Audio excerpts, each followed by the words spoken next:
Hi, everyone. Welcome and thanks for attending. I'm Scott at Chief Architect, and we're here today to discuss Chief Architect's new real-time ray tracing that was introduced in version X13. Also on the webinar are a number of Chief Architect staff members to keep an eye on me and to help with your questions. First, I'm going to go through my presentation, which should be just under 20 minutes. During that presentation, you can chat out and ask questions to our staff. And then following the presentation, we're going to open it up for live questions. Also, immediately following the presentation, I'm going to show you a slide on recommended system requirements. If you have questions about system requirements and how it works with the real-time ray tracing, feel free to ask. You'll find the option to chat and raise your hand in the GoToWebinar control panel. Our session today will be recorded, and we'll be sending out a link to the presentation in the next day or so, and we'll be including a survey. We would greatly appreciate any feedback you may have. With that, let me switch over and we'll get started. Physically based rendering is one of the 9 rendering techniques available in Chief Architect. It's the program's most photorealistic rendering technique, and it supports real-time ray tracing. The real-time ray tracing in the physically based rendering uses the computer's video card and does require a higher-end version with a graphical processor unit or GPU. These GPU hardware-accelerated video cards for real-time ray tracing from NVIDIA or AMD are currently available on the Windows platform. In this session, I'll go through the steps and provide tips for rendering an interior, exterior, and overhead or dollhouse view. Let's begin with an interior scene. Using the full camera tool, I will click and drag to create the view. The default rendering technique is currently set to our standard render view. To change to the physically based rendering technique, or PBR, choose the rendering technique tool, and then over on the left side, choose the PBR render technique. To improve the quality of the rendering, I'm going to cover 4 of the 5 key steps and settings. Materials are very important for rendering and are addressed in a separate video. Let's start with the camera settings. In editing the camera settings, you can do this by coming up into the top menu and using the Edit Active view. And I'm just going to kind of walk down this dialog and give you the settings that I'm going to put in place for this scene. Some scenes may be different and require different changes. You can make all of the changes that we're about to make in your defaults, save that in your template plan, and then you will have those going forward. The first thing is you can change the camera name. You can choose the rendering technique. We already have this set to be physically based. Color, watermark, shadows. For shadows, you can improve the quality of the shadows by turning on ray-casted sun shadows. For reflections, typically I reserve that with scenes that have mirrors in them, such as a bathroom. I'm going to turn that off. They're a little bit more expensive, and I want to make sure that I'm as efficient as possible. The next setting that I typically will be making is for ambient inclusion. You can see the default setting currently is 80%. I'm going to change that down to 8. If you want to learn more about any of these settings, please see the help down here in the dialog. That will open up the help and you can learn specifically about each one of these settings. The next aspect to improve the scene is lighting.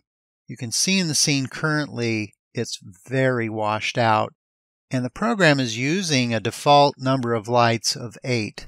And between the rope lighting and the pendants and the can lighting, there are a lot more lights available that can be turned on.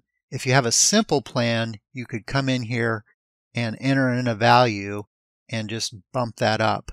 Since this is a full sample plan, I'm going to actually build a light set that already has those lights turned on. You can learn more about light sets in a separate video. I'm going to turn on a light set. I already have one configured that is just for the kitchen and the wine room. The information behind that, again, is turning on all the lights for those 2 rooms. It's called a light set. That completes the settings for the lighting and the camera settings. Given that the sun is very bright, you may not see much of a change after making that adjustment to the lights as well as the camera settings. Let me go in and adjust the sunlight at this point. In my upper menu, I'm going to come up to the Adjust Camera View Lights and then over to the left-hand side for the Adjust Sunlight. What I have found for an interior view, I want to turn the sun down significantly. Currently it's set to be very bright at 75,000. For an interior scene, I like to turn that down. I'm going to set my sun to be 500. Then you're going to notice that sun follows angle. Since I drew the camera toward the cook range, the sun is coming through the windows behind me, and that's using the sun follows camera.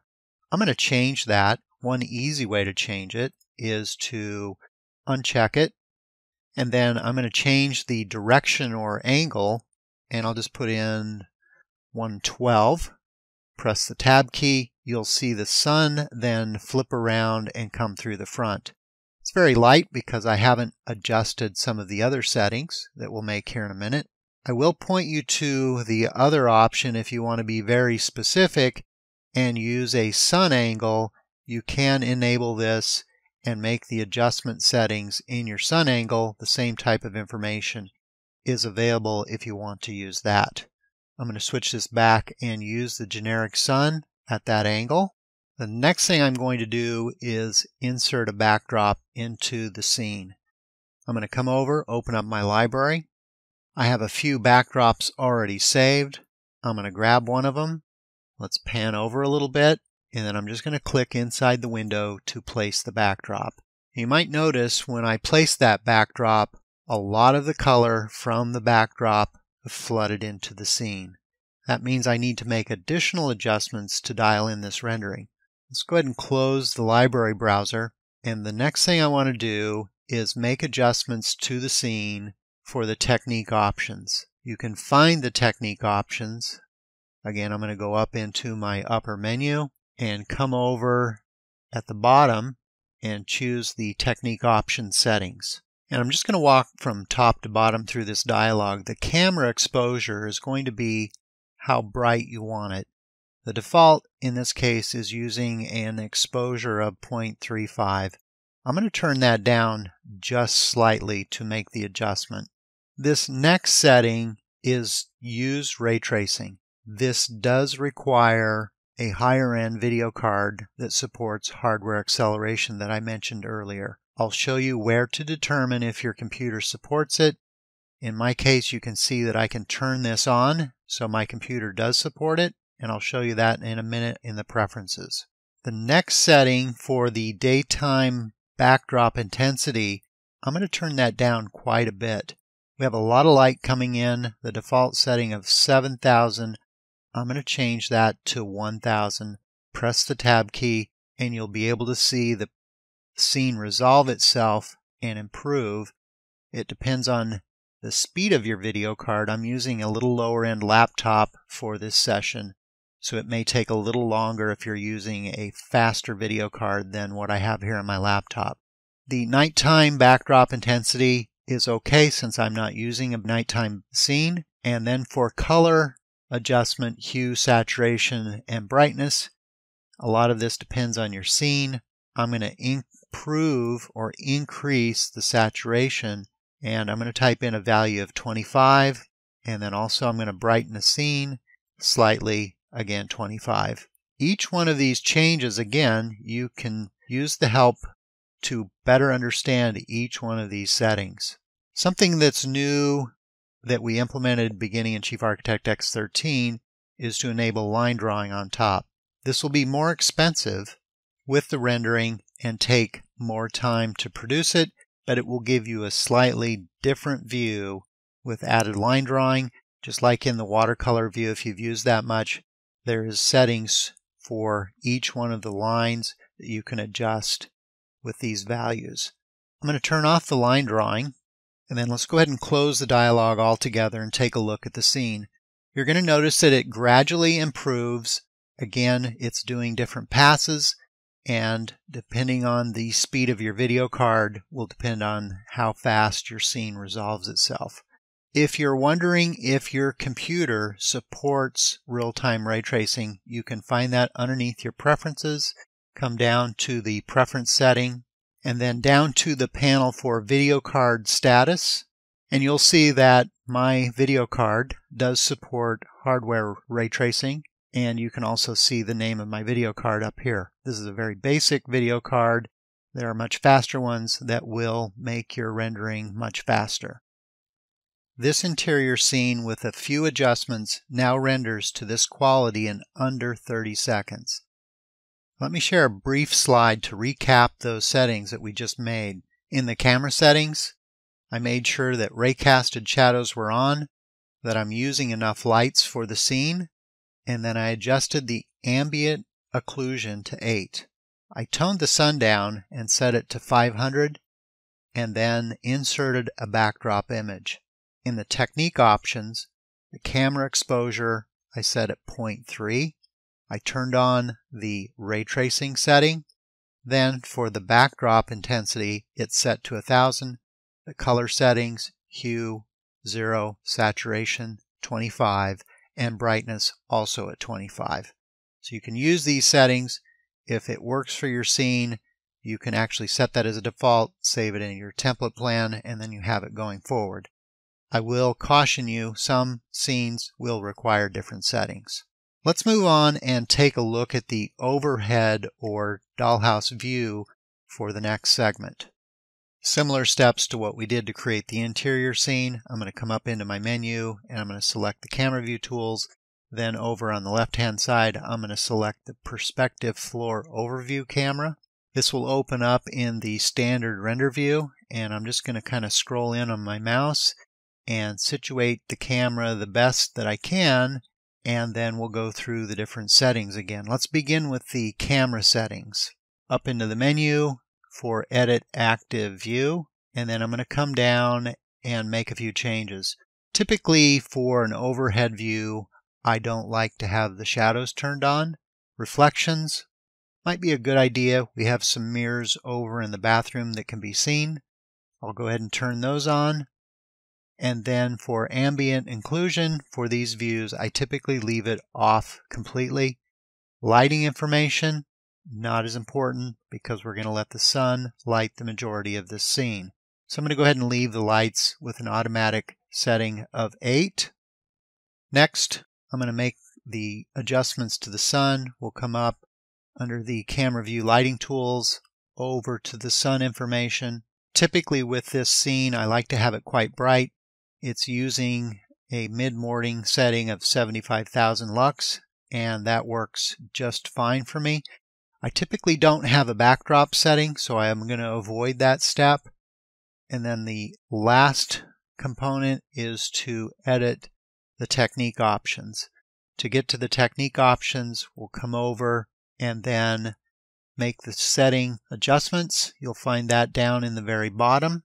Currently I'm using the standard render technique.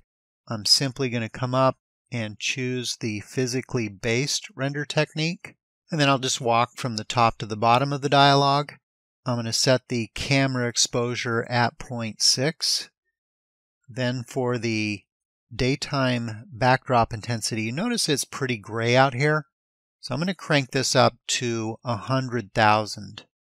Once I press the tab key, you'll see that gray disappear.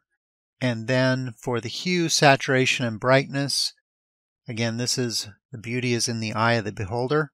I'm going to set my saturation between 25 and 35, and then I'm going to also crank up the brightness to set that at 25. There's also line drawing on top. I'm going to avoid that step and then close the dialog.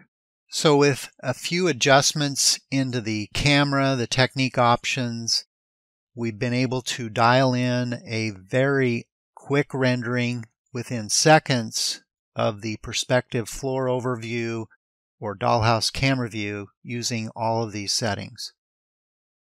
Let me share a brief slide to recap the settings used for the overhead or dollhouse view. that were used in the previous set of steps. The final step let's take a look at is an exterior view. To create the exterior view, again, I'm going to use my camera view tools and then specifically the perspective full overview camera. And I'll come over and kind of situate the angle for the view that I want to create. Let's begin with the view settings. Let's go in and edit the active view. The first thing I want to do is turn on the shadows that are raycasted. No need for reflections in this view. Ambient inclusion is set to 0. I'm also going to leave the lights at automatic set to 8. Next, let's go up and make adjustments to the sun settings. For the sun information, I'm going to use an existing sun angle. I've got it set up to be 10 a.m. on July 4th. Typically, I have a few of these depending on the time of day. You can edit the sun information, and you can see that the lighting data that I'm going to use for the physically based render will be 2000. And then the final thing is to set up the rendering technique. Let's switch it over to the physically based rendering. And then once I've switched it, I'm going to come down to the technique options. I'll just begin at the top. I'm going to set the exposure at 0.4. Make sure that ray tracing is turned on. For the daytime backdrop intensity, I'm going to set that back down to 1000. Down in the hue area, I'm going to set this at -5.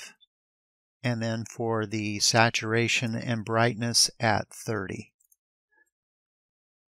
You can see the settings are adjusted. You can still rotate and move around in this view, and then the scene will resolve. Let me share with you the settings that we just made to create this render. You can see that for the exterior settings, I've got the raycasted shadows on, the sun at 2000, and then the technique options, camera exposure 4, ray tracing on, the backdrop intensity at 1000, and then you see my color settings. Let me rotate around to the back of the scene, and let's talk about creating a nighttime scene render using this view. To create a nighttime scene, let's go through the different settings, beginning with the camera settings. I'm going to turn the shadows off for the nighttime view. No need for reflections. And then for the lighting, I do want to have most of the lights on. This will be expensive, but I want to create a nighttime scene. I've created a light set for all of the lights on. I've just named it the nighttime view.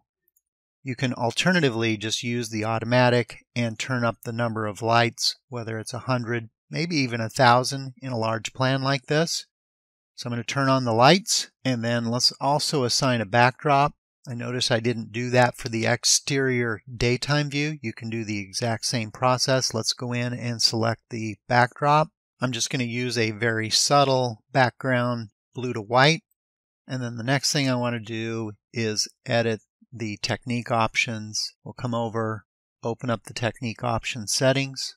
I'm going to take the camera exposure down to 0.7, and then for the nighttime backdrop intensity, I'm going to set that to be 0.5. Also set the daytime as well, as long as I'm in here. And then for the hue, saturation, brightness, probably just come in here and make a couple of adjustments to those settings. I'll show you the slide when I'm finished with the exact settings that we've set up.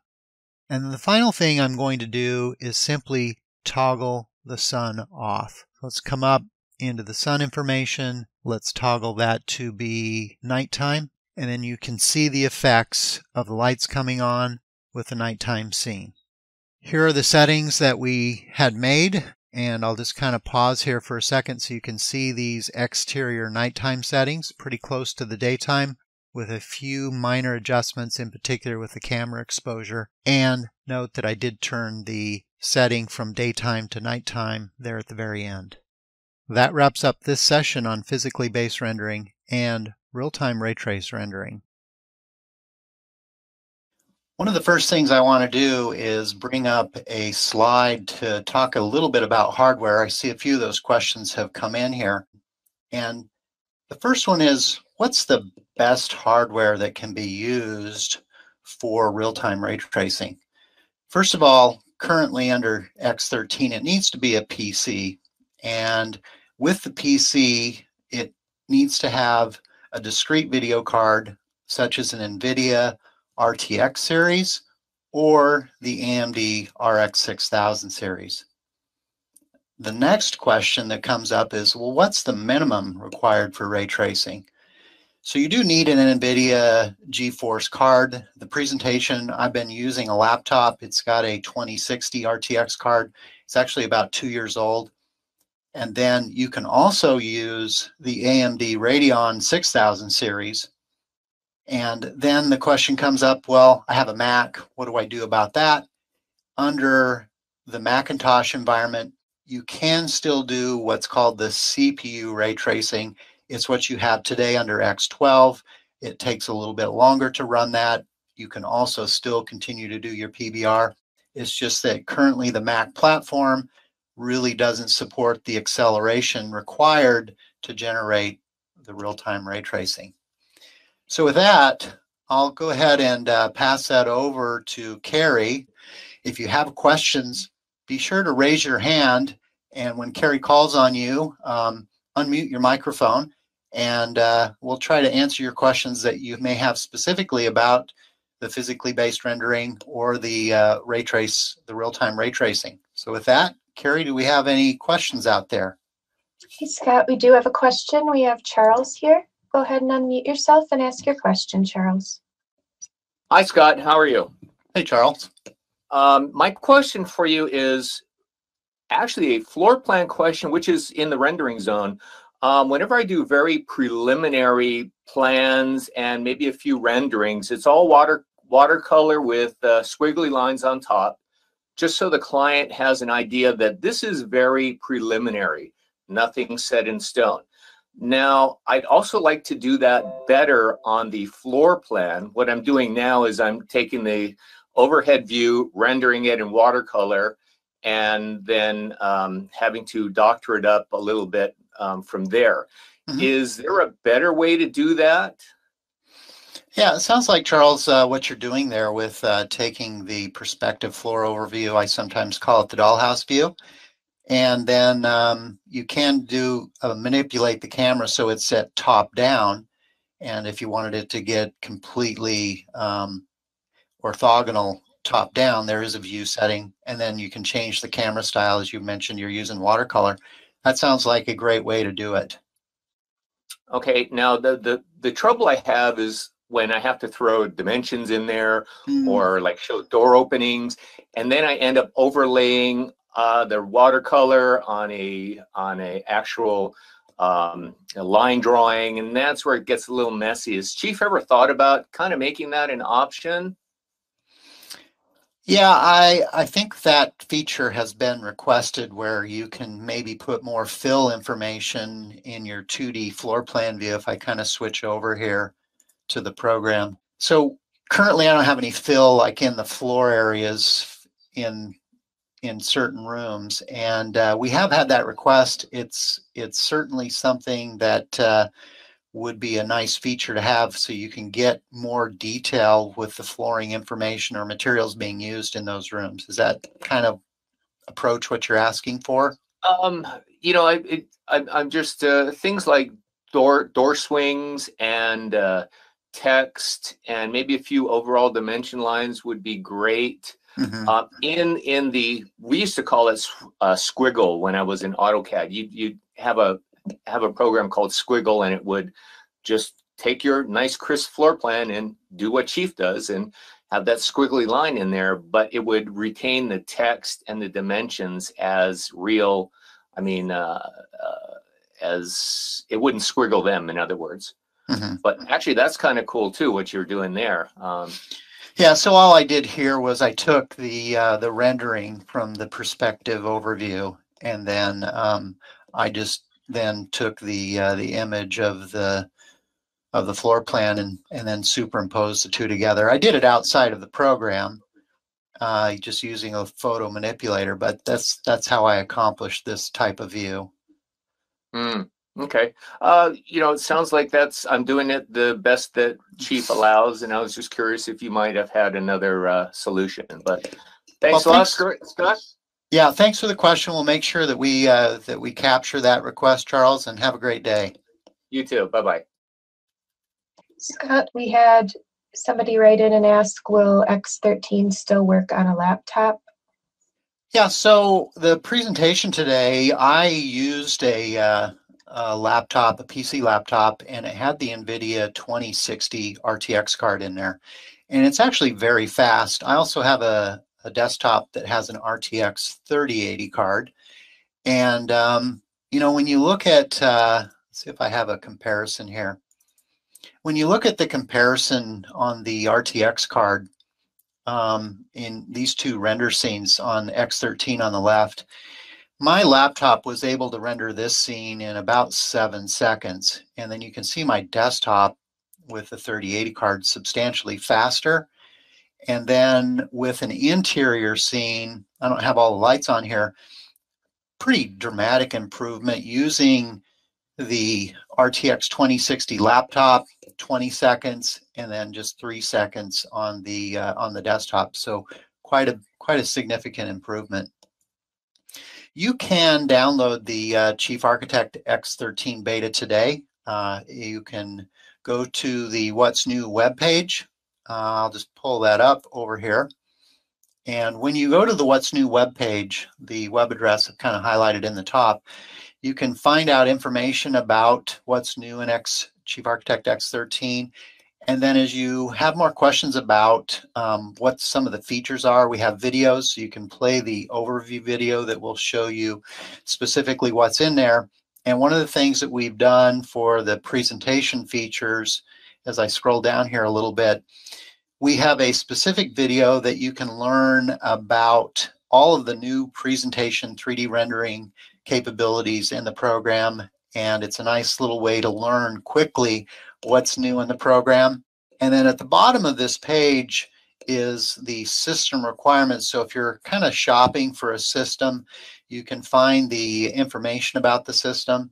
If you're kind of stuck between a Mac and a PC, there are a few differences about the systems that we list down here. And then there's also the recommended system requirements, similar to the slide that I showed here just a little bit ago. And when you want to download Chief Architect X13, again, it's still in beta form. We expect to release that by the end of June. If your SSA is current through, I believe it's June 29th, you can go out to your digital locker. And when you go out to your digital locker, assuming that you have the Chief Architect Premier X12 or Interiors X12, there's a little button down here that says Get New Version. Also, maybe you're not a customer and you're thinking about buying. When you buy a new copy of the software, it comes with SSA, and SSA is the software support and assurance, and that gives you free upgrades for a year, so you'll have access to the current version and the new version. When you click on the Get New Version, then it will be using the same product key, so you can easily toggle. And then when you do the upgrade, of course, you can run both versions simultaneously. There will be a download button that you can download the software and start using it right now today and check it out. It's really pretty nice to be able to generate 3D renderings in less than 30 seconds that just look really great, instead of maybe waiting an hour or two or perhaps even longer depending on what the scenes are. So I would encourage you, if you haven't checked it out, check out the new version and give it a download. I might pause here for just a second and see if we have any other questions that are out there. We do have some questions. I have Farouk Patel here. Go ahead, Farouk, unmute yourself and ask your question. Hey, Scott. I'm trying to record a video in a standard mode, 500 frames, Okay. 1920 by 1080 with 30 FPS. Yeah. It's taking 3.5 hours. I have RTX 3090, Ryzen 5950X, RAM is 128 and SSD. So, but my problem is it's not using GPU 100%, it's only 15% using GPU. Okay. when I try to see, and then is using CPU 20%. Right. So what I'm doing wrong? Well, that can be maybe a longer question, and you might button up your plan and send it in to our support center, and then that'll also give us a chance for somebody that may know the answer. If there's a tuning setting, you can turn the utilization rate up on your GPU. Okay, thank you. Hey, Sure. thanks a lot for calling in today. Scott, I have Scott Young here with a question. Go ahead and Okay. ask your question, Scott. Yeah, hi there. Just checking to see what laptop you happen to be using with the RTX technology. Yeah, so Scott, I'm using a Lenovo laptop, which isn't anything special, and I'm using an i7 processor.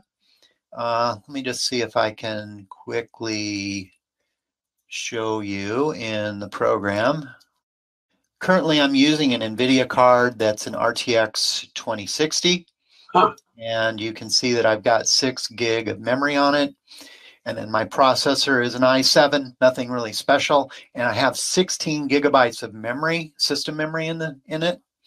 And it runs relatively fast, and it's about 2 years old. I think the most of the systems shipping out there might have a 2070 card. The ones in the laptops are typically slower than desktop cards. And then of course they go to the 3 series for a lot of the desktops. Yeah.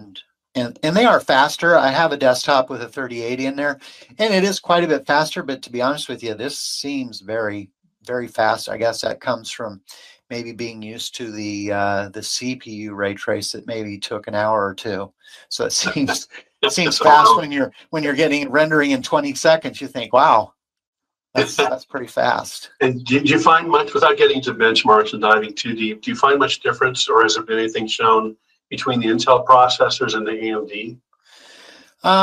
You know, my desktop is an AMD processor, but it has a NVIDIA video card, and you know, I don't really have a good comparison because I don't have a desktop that has an Intel processor. There's a few threads out on Chief Talk that talk about optimum systems. I can tell you that I'm pretty happy. My desktop's actually a few years old too, but I did upgrade the video card. Thanks a lot. Appreciate the input. Hey, yeah, thanks for calling in. Scott, Charles has another question. Go ahead and ask away, Charles. Hey, Scott, I meant to ask you my previous comment. Is there a way to save scenes like you did for your lighting? Do you have a nighttime scene, a daytime scene for all of your rendering options? That would be great rather than set each camera all the time. Okay, so you want to be able to create scene settings, take the view, and then apply those scene settings to that camera view. Is that right? Is that accurate? Okay. I will. We don't have the ability to create scene settings. Typically, what I'll do in my default settings, Charles, that we can do today, is you can set these by camera. So when you open up your camera tools, and I'll just kind of pick on my full camera, and we'll just edit it, and let's come down and switch this over. So when I typically do a rendering, it's using the standard because that's usually the fastest, one of the fastest ones. But if we switch this over and you look at the physically based, you can come in here and do some edits into that camera, make changes in there, and then also in your 3D views, in your rendering techniques, let's focus on the physically based, you can come in and make these changes. And I try to usually make the default settings on the camera setting that I typically use the most. So if I'm using an interior scene, then I'll set this for an interior scene, or if I'm using an exterior scene, then I'll set it for that exterior scene and then adjust it. I think your recommendation of maybe having scene settings would make that a nice process, so you could just generate the view and then apply that scene setting to your camera. Just thinking out loud, would it, I guess the workaround be to save your cameras in your plan and copy and paste them wherever you need them to reuse those same settings? You can do that. You could give it a try and see if it works for you. Mm-hmm.